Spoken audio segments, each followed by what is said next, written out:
Un corridor stratégique s'est figé en quelques heures et toute une économie a commencé à suffoquer.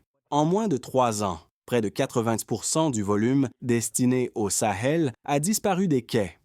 Les recettes de transit ont chuté d'environ 40% et des milliers de camions sont restés immobilisés sous un soleil implacable, transformant un port prospère en symbole de paralysie, sous l'impulsion d'Ibrahim Traoré et du basculement opéré par l'Alliance des États du Sahel. Ce verrouillage dépasse-t-il un simple différend frontalier pour devenir un tournant géopolitique majeur pour toute l'Afrique de l'Ouest? Ce qui s'est enclenché pourrait redessiner durablement la carte du pouvoir régional. Vous êtes sur le point d'entendre une analyse que beaucoup évoquent à voix basse sans jamais la dérouler jusqu'au bout. Parce qu'elle touche à la souveraineté réelle, aux rapports de force économique et aux choix stratégiques qui redessinent l'Afrique de l'Ouest. Vous comprendrez comment une décision logistique peut déplacer des milliards, fragiliser un État côtier et renforcer l'axe sahélien. Et ceci n'est pas un récit pour spectateurs distraits. Si vous quittez maintenant, vous risquez de réduire cette crise à un simple blocage frontalier entre voisins. Vous pourriez croire qu'il ne s'agit que d'un épisode diplomatique de plus dans les Burkina Faso News ou dans le débat autour de Ibrahim Traoré, Burkina Faso. Vous passeriez à côté des mécanismes invisibles qui transforment une fermeture en réorganisation durable des routes commerciales. Vous manqueriez surtout la logique stratégique qui, derrière chaque déclaration officielle, engage l'avenir économique de millions de personnes. Dès que les grilles se sont refermées, le signal était clair. Il ne s'agissait plus d'une pression temporaire, mais d'un test de résistance à grande échelle. En 2023, près de 80% du volume transitant par le port était destiné au Sahel. Et cette dépendance structurelle constituait l'axe vital du modèle économique béninois. Ce chiffre n'est pas anodin. Lorsqu'un tel pourcentage se contracte brutalement, l'effet se propage comme une onde de choc dans tout le budget national. À l'origine, la fermeture de la frontière de Malanville visait à appuyer des sanctions régionales après le coup d'État au Niger. Le calcul semblait simple, utiliser la géographie comme levier politique pour forcer un voisin enclavé à céder. Pourtant, la logistique mondiale ne fonctionne pas comme un interrupteur que l'on actionne à volonté. La fiabilité est la seule monnaie qui compte dans le commerce international. Très vite, les opérateurs ont cherché des alternatives. Des contrats ont été redirigés vers d'autres corridors, notamment au Togo, où les autorités ont saisi l'opportunité de capter un flux auparavant concentré ailleurs. Cette réorientation n'a pas seulement déplacé des conteneurs, elle a déplacé la confiance. Sous le regard attentif d'Ibrahim Traoré, l'Alliance des États du Sahel a interprété ce blocage comme une preuve supplémentaire que les nations enclavées devaient réduire leur dépendance aux portes côtières traditionnelles, en soutenant la fermeté nigérienne. Ibrahim Traoré a transformé une crise conjoncturelle en laboratoire stratégique. Les premiers touchés furent les travailleurs du port, les transporteurs et les commerçants du nord du Bénin, dont les revenus dépendaient directement du flux transfrontalier. En quelques mois, l'activité autrefois continue s'est raréfiée, et ce silence progressif a rendu visible la fragilité d'un modèle fondé presque exclusivement sur le transit.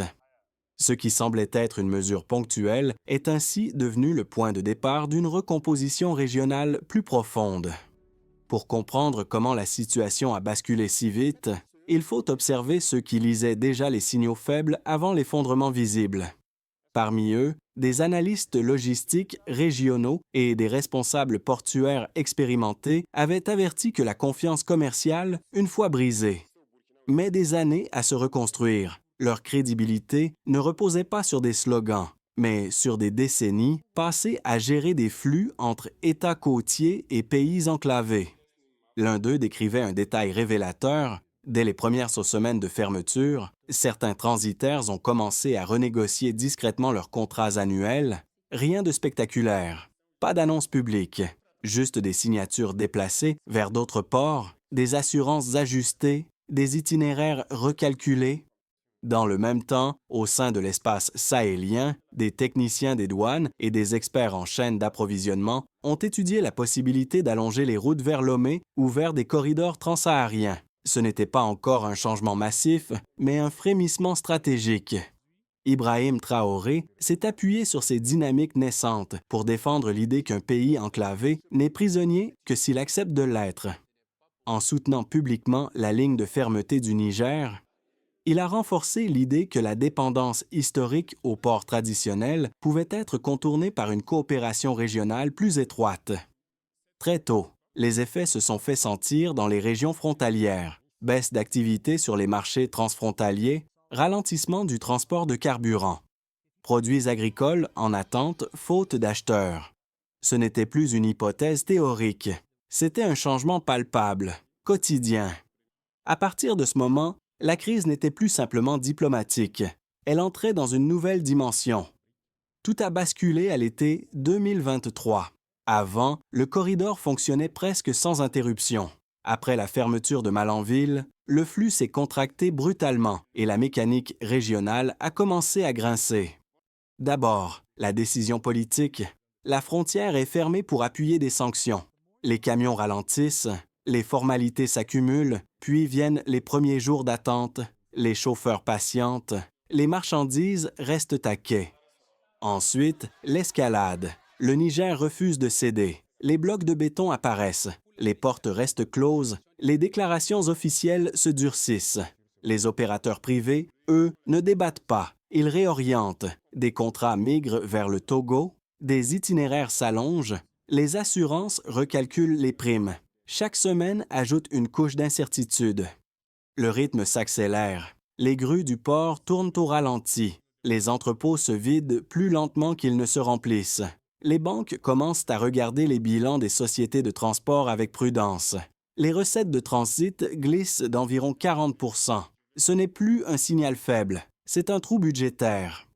Puis vient le second choc, moins visible mais plus profond. La question du pipeline Niger-Bénin, long d'environ 2000 km. Ce qui devait être un flux énergétique stable devient un instrument de pression. Les déclarations se croisent, les conditions se durcissent, les pompes s'arrêtent. Le geste est spectaculaire. Accepter de perdre des milliards potentiels plutôt que de céder sur la souveraineté affichée. Ibrahim Traoré soutient cette ligne aux côtés de l'Alliance des États du Sahel. Le message est clair. Mieux vaut un détour coûteux qu'une dépendance permanente. La crise portuaire se transforme alors en affrontement stratégique plus large.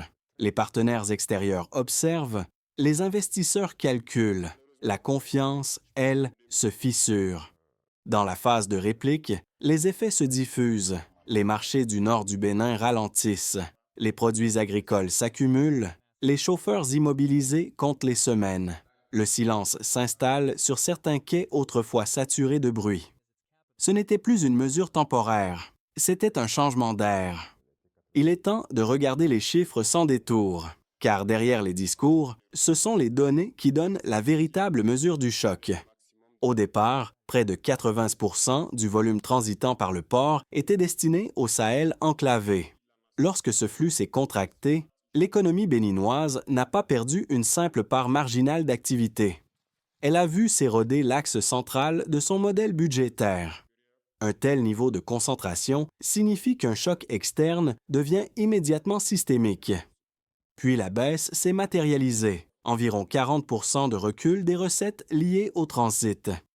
Cela ne représente pas seulement un pourcentage abstrait. Cela signifie des millions de dollars en moins pour financer les infrastructures, les services pour le public et les équilibres financiers internes.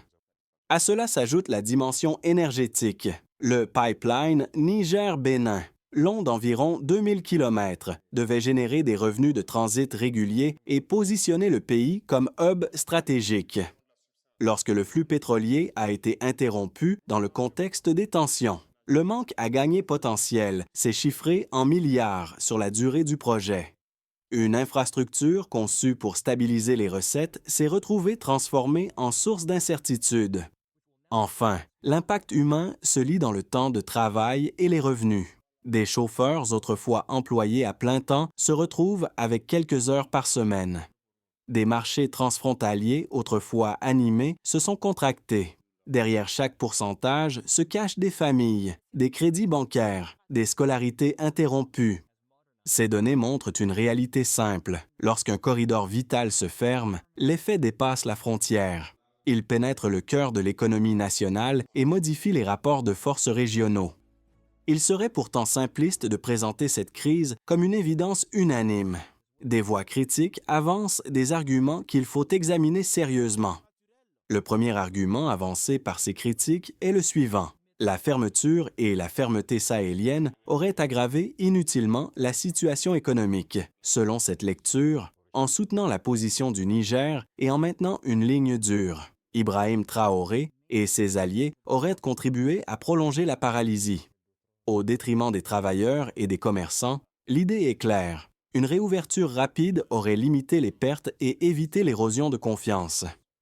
Cet argument mérite attention. Il est vrai que chaque semaine de blocage accroît les coûts économiques immédiats. Toutefois, les données montrent que la rupture de confiance est intervenue dès la première utilisation politique du corridor. Les opérateurs ont commencé à diversifier leurs routes dès 2023.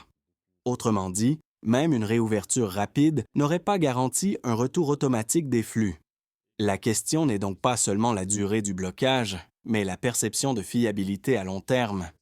Le deuxième argument met en avant l'idée que le modèle sahélien serait trop ambitieux, voire risqué, en cherchant à contourner les ports traditionnels.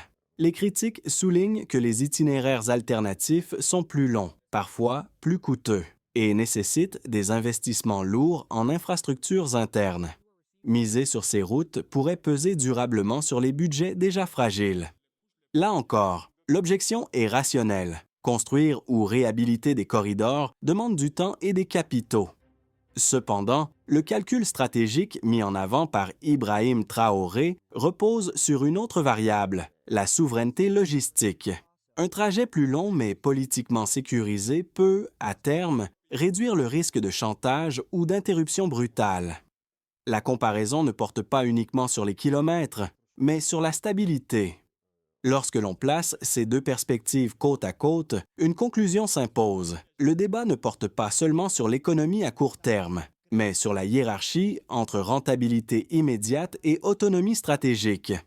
Et puis, un détail a tout changé.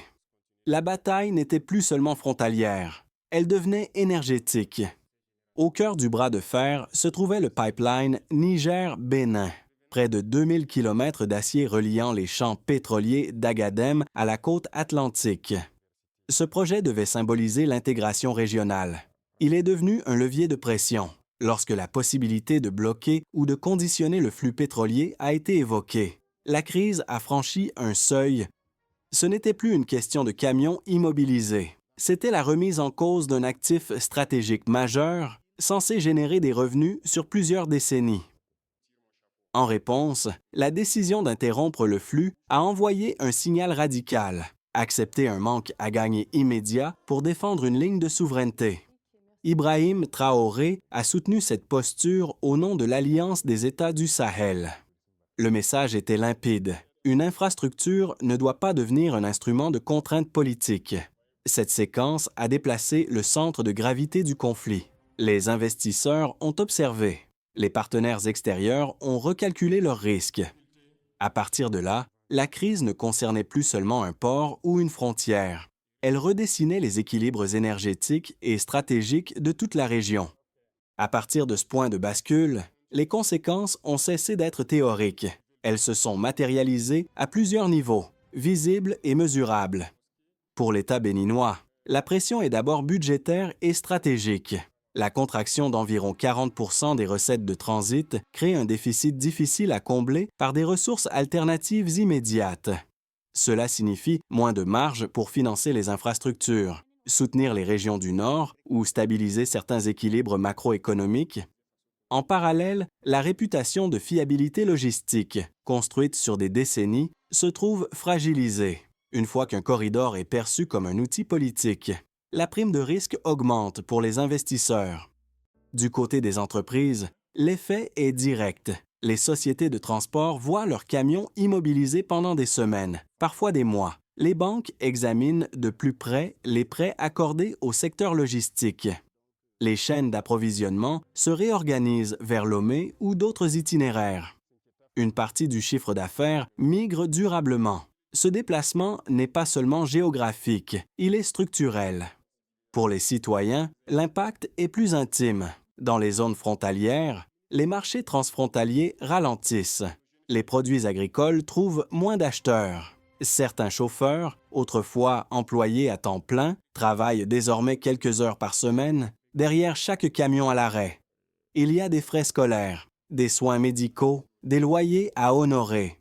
À l'échelle régionale, l'effet domino est visible. Le Togo capte une part croissante du trafic redirigé. Les discussions sur des corridors alternatifs vers l'Algérie ou à travers le territoire sahélien gagnent en crédibilité. Sous l'impulsion d'Ibrahim Traoré et de ses partenaires, l'idée d'une autonomie logistique interne au Sahel se renforce. Ainsi, ce qui a commencé comme une décision de politique étrangère s'est transformé en recomposition des flux commerciaux et des alliances régionales. À l'horizon 2026, 3 trajectoires se dessinent avec une clarté croissante. Le scénario le plus probable est celui d'un ajustement prolongé. Le Bénin tente de préserver ses alliances extérieures tout en cherchant à récupérer une partie du trafic perdu. Les flux ne reviennent pas à leur niveau initial, mais se stabilisent à un palier plus bas. Le port reste actif, sans retrouver son rôle dominant. La région s'adapte à une coexistence tendue mais gérable. Le scénario optimiste suppose un repositionnement stratégique. Une réouverture durable accompagnée de garanties crédibles de neutralité commerciale pourrait restaurer une partie de la confiance. Un dialogue régional renforcé, incluant l'alliance des États du Sahel, permettrait de sécuriser les corridors sans conditions politiques. Dans cette hypothèse, le pipeline et les routes terrestres redeviendraient des instruments d'intégration plutôt que de confrontation. Le scénario le plus défavorable serait celui d'une fragmentation durable. Les itinéraires alternatifs s'institutionnalisent. Les investissements se déplacent définitivement vers d'autres hubs. Le Bénin conserve une stabilité formelle, mais voit son rôle régional décliner sur le long terme. La perte de centralité deviendrait structurelle. La variable déterminante n'est pas seulement économique, elle est politique et stratégique. Les choix effectués aujourd'hui conditionneront la position de chaque acteur dans la nouvelle carte commerciale de l'Afrique de l'Ouest. Après avoir parcouru ces scénarios, une question demeure plus personnelle qu'elle n'en a l'air. Que signifie cette recomposition pour vous, ici et maintenant?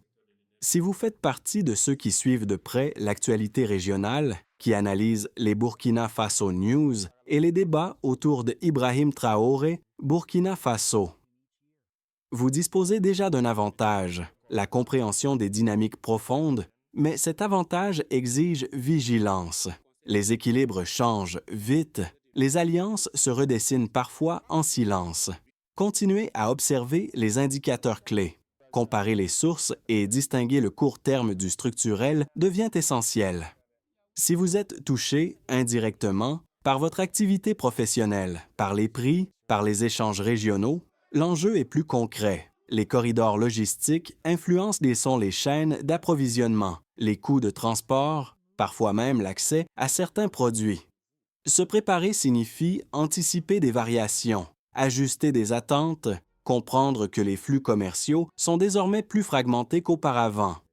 Et si vous pensez que tout cela reste lointain, qu'il s'agit d'un débat réservé aux dirigeants ou aux experts, le risque est d'être surpris par les conséquences différées. Les transformations géopolitiques ne frappent pas toujours immédiatement, mais elles finissent par toucher les équilibres économiques plus larges. Comprendre cette crise, c'est refuser d'être simple spectateur. Les solutions ne peuvent pas rester au niveau des déclarations. Elles doivent se traduire en décisions concrètes, mesurables et coordonnées. La première étape se joue au niveau étatique. Les autorités concernées doivent clarifier le statut strictement commercial des infrastructures stratégiques. Cela implique des garanties publiques, inscrites dans des accords formels, que ports et pipelines ne seront plus utilisés comme levier politique. Le succès se mesurerait par le retour progressif des volumes de transit et par la baisse de la prime de risque appliquée par les investisseurs. La deuxième étape concerne les entreprises et les institutions financières. Les acteurs logistiques doivent diversifier leurs routes sans abandonner totalement les corridors historiques. Cela signifie investir dans des partenariats régionaux, améliorer la transparence contractuelle et renforcer les mécanismes d'assurance contre les interruptions. L'indicateur clé serait la stabilisation des flux sur plusieurs trimestres consécutifs. La troisième étape se situe au niveau des citoyens et des communautés frontalières. Il s'agit d'adapter les activités aux nouvelles réalités commerciales, de renforcer les coopérations locales et de soutenir les circuits économiques régionaux. La réussite ne se mesurera pas seulement en chiffres, mais en continuité d'activité et en résilience face aux chocs. Dans cette recomposition, Ibrahim Traoré et les dirigeants régionaux jouent un rôle central. Mais l'avenir dépendra de la capacité collective à transformer une crise en architecture plus stable. La mise en œuvre fera la différence. Au début de cette analyse, l'image était celle d'un port silencieux et d'un corridor figé. Aujourd'hui, cette image prend une autre profondeur. Nous avons vu comment une décision frontalière s'est transformée en réorganisation logistique, comment un pipeline de près de 2000 km est devenu symbole de souveraineté, et comment des pourcentages apparemment techniques ont révélé des choix stratégiques majeurs, de la fermeture de Malanville aux itinéraires redirigés vers d'autres hubs. Chaque étape a marqué une rupture. Au centre de cette séquence, Ibrahim Traoré apparaît non seulement comme un acteur politique, mais comme l'un des architectes d'un repositionnement sahélien. Son soutien à la fermeté de l'Alliance des États du Sahel a déplacé le débat. Il ne s'agit plus uniquement d'accès à la mer, mais de contrôle des conditions d'accès. Ce parcours montre une chose essentielle. Les cartes héritées ne sont pas immuables. Les flux, les alliances, les équilibres peuvent être redessinés lorsque les acteurs acceptent d'en payer le prix. Ce n'est plus seulement une reminder géopolitique, c'est un choix de trajectoire collective. L'avenir se joue dans la constance des décisions. Si cette analyse vous a accompagné jusqu'ici, c'est sans doute que vous ressentez que cette crise dépasse un simple épisode diplomatique. Chacun peut en tirer une lecture différente, selon son expérience et ses attentes. Si vous estimez que cette recomposition mérite d'être mieux comprise autour de vous, alors partager cette réflexion peut contribuer à élargir le débat. Plus les dynamiques régionales sont discutées de manière informée, moins elles sont réduites à des slogans ou à des simplifications. Vous pouvez aussi participer à la conversation. Les transformations évoquées ici, qu'il s'agisse des corridors commerciaux, du rôle de Ibrahim Traoré interview dans la perception publique, ou des équilibres décrits dans les Burkina Faso News, soulèvent des questions légitimes. Elles méritent des échanges nuancés et argumentés. Selon vous, quelles conditions seraient indispensables pour restaurer durablement la confiance entre États côtiers et pays enclavés en Afrique de l'Ouest? Quelle que soit votre position, le fait de réfléchir à ces enjeux vous place déjà du côté de ceux qui choisissent de comprendre plutôt que de subir.